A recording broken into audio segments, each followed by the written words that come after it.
Kata Imam An-Nawawi, ada dua orang sholat menghadap Allah Subhanahu wa Ta'ala, dua-duanya santri, dua-duanya fasih, dua-duanya soleh, baik pokoknya. Tetapi ketika sholat, kata beliau, di mata Allah akan berbeda.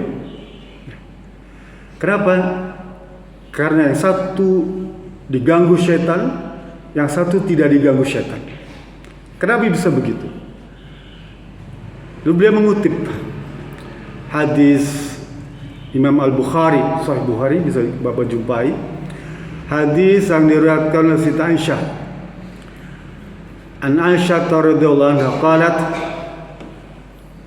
kata Aisyah berkata, sa'altu Rasulullah sallallahu alaihi wasallam anil ikhtilas fi shalah. Siti Aisyah tanya kepada Rasulullah SAW tentang seseorang yang sedang sholat melirik matanya tuh ya, ke kiri atau kanan. Kan kadang-kadang kita sholat ya Pak ya, mohon maaf ya, kadang-kadang saya pun suka terpengaruh oleh benda-benda yang ada di sebelah kita. Apakah itu bentuk sajadah ya, ada sajadah, ada kompasnya di depan tuh ya, kita lihat di utara atau selatan, atau gambar tertentu tuh nggak apa-apa, gambar nggak masalah juga. Kalau Bapak pergi ke Raudhah itu ya, di Masjid Nabawi itu di Madinah tuh, itu sajadahnya bergambar semua seperti ini nih. Mana nih? Ada kita sajadahnya mirip-mirip di Raudhah ya, seperti itu. Yang diceritakan oleh Siti Aisyah ini, ditanyakan kalau orang lagi sholat, ya Rasulullah, kalau dia ngelirik matanya gimana? Lalu Rasul jawab, huwa ikhtilasun, itu merupakan kasus kriminal ya, bahasa sekarang gitu, kasus pencopetan, kasus pencurian. Maksudnya begitu. Dulu gak ada istilah kriminal, dulu sebutnya pencurian, pencopetan. Jadi kita sholat itu kita dicopet gara-gara kita ngelirik itu. Siapa yang mencopet? Setan. Wa yahtali suhu syaitanu min sholatil abdi.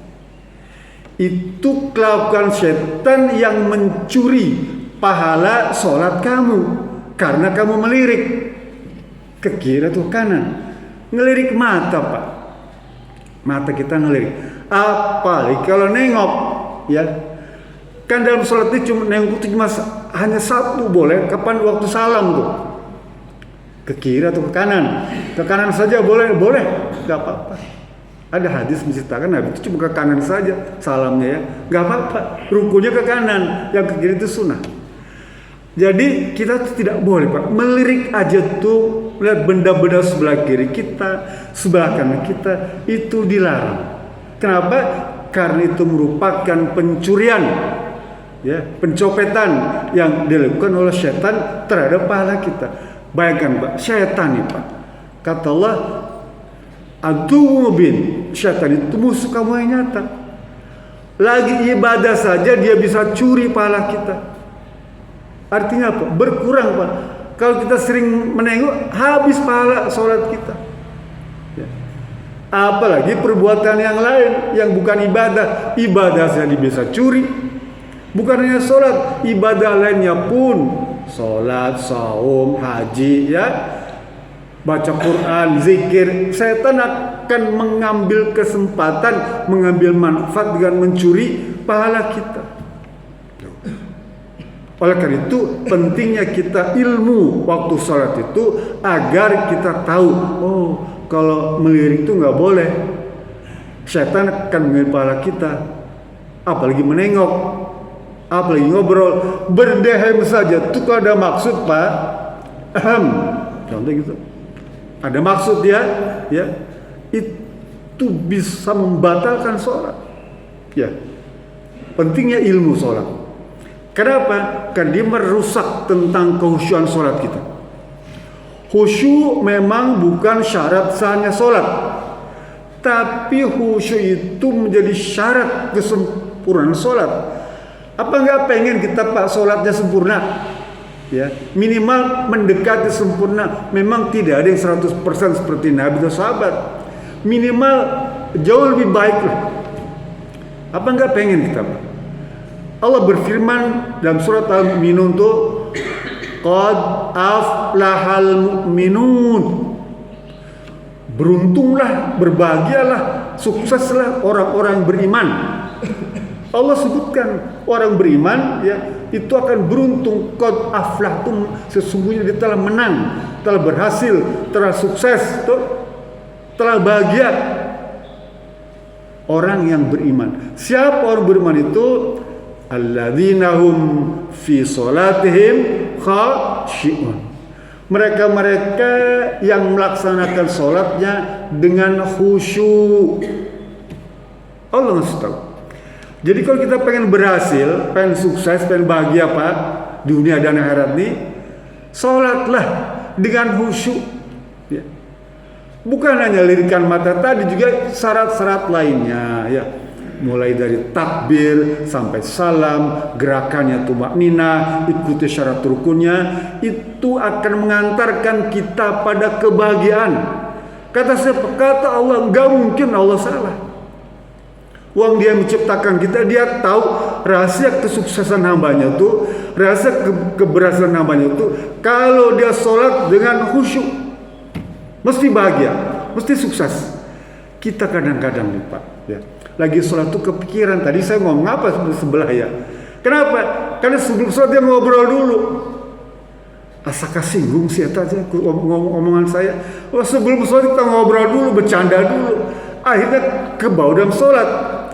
Akhirnya hati kita tuh, ucapan kita ngomong bismillah, hati kita tertawa, terkekeh-kekeh. Karena tadi ada kejadian sebelum sholat itu yang mengundang tawa, atau ucapan yang menyakitkan, ucapan yang menyinggung, ya, atau ucapan janji, kepikiran tuh waktu sholat itu, Pak.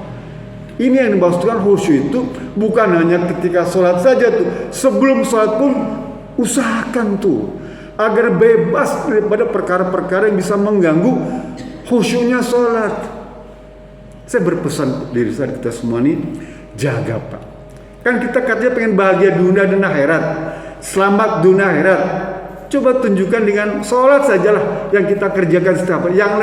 Yang lain mungkin lebih susah syaratnya, Pak. Kalau kita zakat syaratnya berat, Pak. Kita bukan tipe orang yang royal, ya, dermawan, tidak, bukan. Susah kalau jadi orang dermawan itu, syaratnya harus cukup. Minimal sholatnya saja tuh, yang nggak perlu biaya, nggak perlu tuntun macam-macam, apalagi jadi makmum.